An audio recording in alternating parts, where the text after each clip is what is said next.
Dennis. And getting back. Jonathan Kersley there with that report.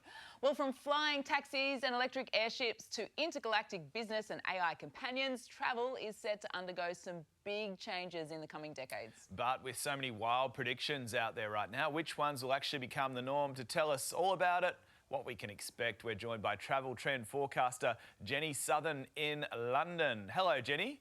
Good to see you.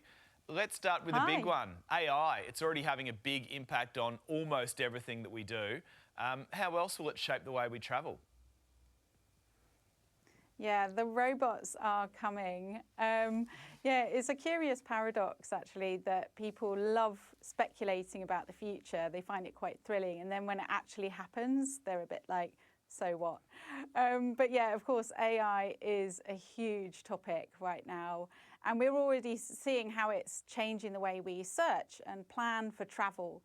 So, for example, instead of just using Google search, which we've turned to for a long time, I think that's already going to start looking very traditional and even old-fashioned, because companies are embracing AI and weaving that into the search process so that you can kind of, for example, go on Instagram, see a reel of a destination you like the look of, and forward that reel to a company like Expedia. And before you know it, you're conversing with a chatbot who has planned your entire holiday around it. What about the ways from getting from A to B? You know, are we going to be flying around in taxis and electric airships? Are we thinking Jetsons type stuff in the future? What are we looking at? Yeah, so you've got to think about the fact that commercial planes right now have a lifespan of about 20 to 30 years. And then, of course, we have about 46,000 aircraft on order for mainstream travellers. So we're going to have those kinds of aircraft around for at least 50 years, probably longer. However, you're right. Now, we do expect the return of supersonic. You've got companies like Boom Supersonic already working on new hyperfast aircraft.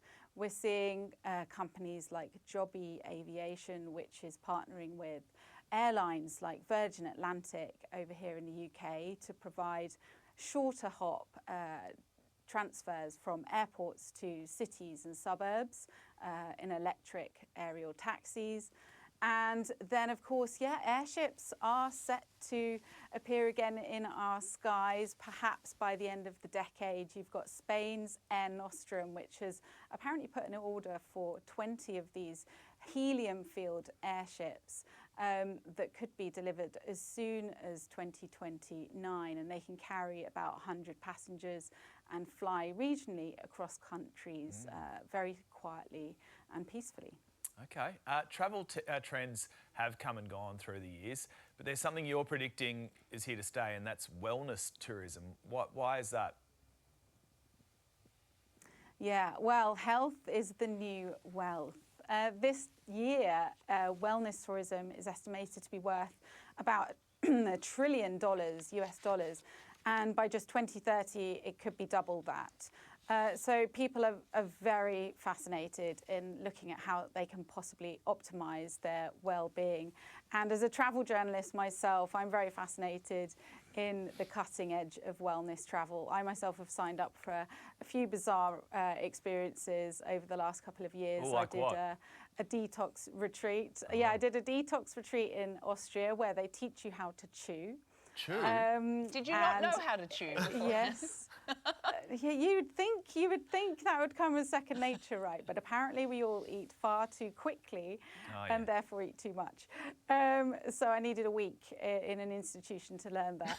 And next month I'm actually going to Jamaica to do a psychedelic retreat where I'm going to take magic mushrooms and go on an interesting spiritual journey. So we'll see if I come back changed. Interesting. Well, good luck with that, Jenny. That'll be an experience. Maybe we'll talk to you while you're over there. That could be some entertaining TV. Thanks for joining us, Jenny. Thanks, Jenny.